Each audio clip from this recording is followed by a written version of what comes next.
Assalamualaikum warahmatullahi wabarakatuh.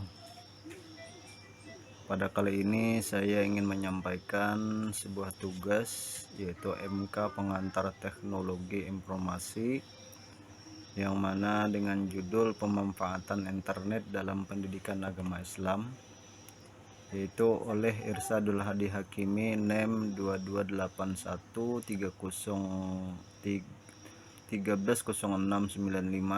kelas A14, dan dosen pembimbing yaitu Husnul Khotimah MPDI.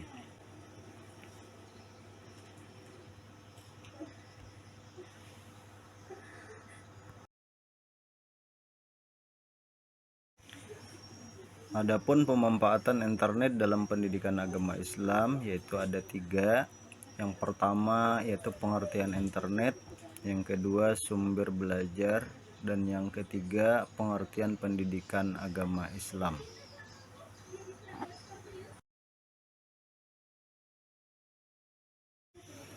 Adapun yang pertama yaitu pengertian internet. Istilah internet atau internetwork mengacu pada sistem global jaringan komputer yang saling terhubung yang memfasilitasi komunikasi antara berbagai institusi dan individu.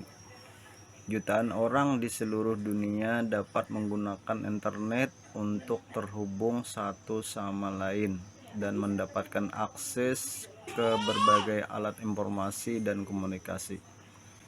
Layanan yang ditawarkan di internet saat ini yaitu berkisar dari login jarak jauh dan aliran file ataupun telnet, FTP, hingga sumber daya informasi yang terdistribusi ataupun dalam kurung World Wide Web, Gopher, hingga komunikasi langsung dalam kurung email, chatting, dan diskusi dalam kurung Ocenet, Neo, email, mailis. Jaringan internet yang saling terhubung semuanya mengikuti seperangkat protokol yang sama untuk membuat koneksi dan mengalokasikan alamat app untuk transmisi data.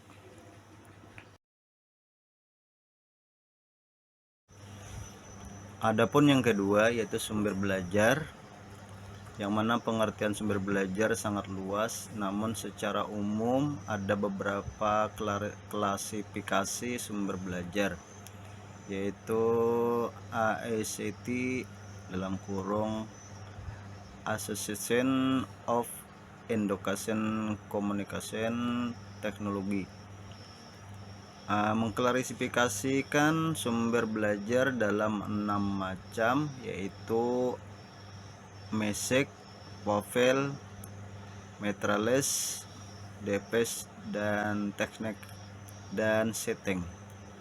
Ini adalah menurut pendapat Rohani di tahun 2004. Adapun 6 klasifikasi sumber belajar tersebut dapat dijelaskan sebagai berikut. Yang pertama yaitu Mesek ataupun dalam kurung yaitu pesan, yaitu merupakan informasi atau ajaran yang diteruskan oleh komponen lain dalam bentuk gagasan, fakta, arti, dan kata. Yang kedua yaitu Popel dalam kurung yaitu orang, yakni manusia yang bertindak sebagai penyimpan, pengolah, dan penyaji pesan, termasuk kelompok ini misalnya dosen ataupun guru, tutur, dan lain-lain. Yang ketiga yaitu materialis ataupun berupa bahan, yaitu perangkat lunak yang mengandung pesan untuk disajikan melalui penggunaan alat atau perangkat keras ataupun oleh dirinya sendiri. Yang keempat yaitu device ataupun dalam kurung alat, yakni sesuatu perangkat keras yang digunakan untuk menyampaikan pesan yang tersimpan dalam bahan, misalnya overhead, proyektor, slide video, tape recorder, dan lain-lain. Yang kelima adalah teknik, yaitu prosedur atau acuan yang dipersiapkan untuk penggunaan bahan, peralatan, orang, lingkungan, atau untuk menyampaikan pesan itu sendiri. Yang keenam adalah setting ataupun dalam kurung lingkungan, yaitu situasi atau suasana sekitar di mana pesan disampaikan, baik lingkungan fisik ataupun non fisik.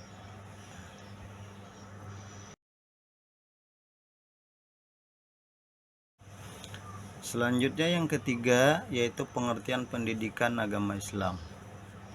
Dalam pandangan Al-Ghazali, pendidikan adalah usaha guru untuk menghilangkan akhlak yang buruk dan memberikan akhlak yang baik kepada peserta didik sebagai akibat dekat dengan Allah dan mencapai kebahagiaan dunia dan akhirat. Yaitu terdapat pada surah Al-Hamim, dalam Al-Quran surah Al-Hamim ayat terdapat yaitu pendapat Hamim di tahun 2014. Nah, sedangkan menurut Ibnu Khaldun berpendapat bahwa pendidikan memiliki arti yang luas. Menurutnya, pendidikan tidak terbatas pada proses pembelajaran, yaitu menggunakan ruang dan waktu sebagai batasnya. Akan tetapi berarti proses pencerahan manusia untuk menangkap, menyerap, dan menghargai peristiwa alam sepanjang zaman. Menurut pendapat Akbar di tahun 2015. Selanjutnya hasil dan pembahasan. Yang pertama yaitu bagaimana pemanfaatan internet sebagai sumber belajar PAI, yang mana pemanfaatan internet sebagai sumber belajar pendidikan agama Islam bagi peserta didik yaitu dilakukan setiap ada sebuah materi atau tema yang mengharuskan membuka YouTube, seperti materi yang perlu mengetahui tata caranya, maka dalam keadaan tersebut baru menggunakan internet. Dan internet juga digunakan guru yaitu untuk memuat materi, tugas, ujian melalui e-learning yang diakses melalui web. Di situ praktis dapat memuat materi berupa tulisan, video, tugas, dan ujian dan lain-lainnya. Kemudian yang kedua yaitu dampak internet dalam pembelajaran PAI, yang mana dalam pemanfaatan internet sebagai sumber belajar ini tidaklah selalu berjalan dengan lancar, selalu ada aspek yang kontradiktif, seperti halnya mengenai kelancaran dan hambatan. Keadaan ini sangat wajar di setiap aspek kehidupan manusia. Manusia dapat berencana, namun situasi atau kondisi terkadang membuat rencana itu menjadi berubah dan berbeda dari rencana awal. Banyak keadaan yang menjadi dampak dalam proses pemanfaatan internet tersebut, baik dampak positif ataupun dampak negatif.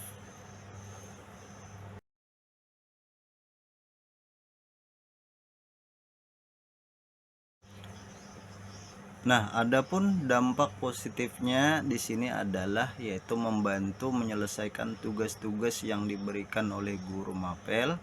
Misalnya terdapat tugas yang sulit untuk dikerjakan, kemungkinan bisa lari ke internet untuk mempermudah dalam mengerjakan tugas tersebut.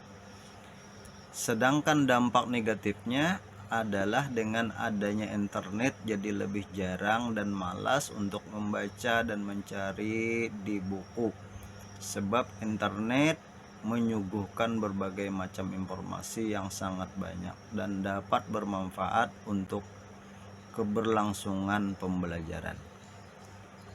Selanjutnya yang ketiga yaitu ada dampak pemanfaatan internet terhadap peserta didik, yaitu adalah yang pertama dampak positif, yang mana menambah wawasan dan pengetahuan, menjadi media referensi dalam pembelajaran, meningkatkan keaktivitas dan inovasi peserta didik. Dan yang kedua yaitu dampak negatifnya adalah peserta didik jadi malas membaca buku dan ketergantungan internet, bermain game saat jam pelajaran, dan membuka media lain seperti TikTok, WA, dan Instagram dan lain-lain sebagainya.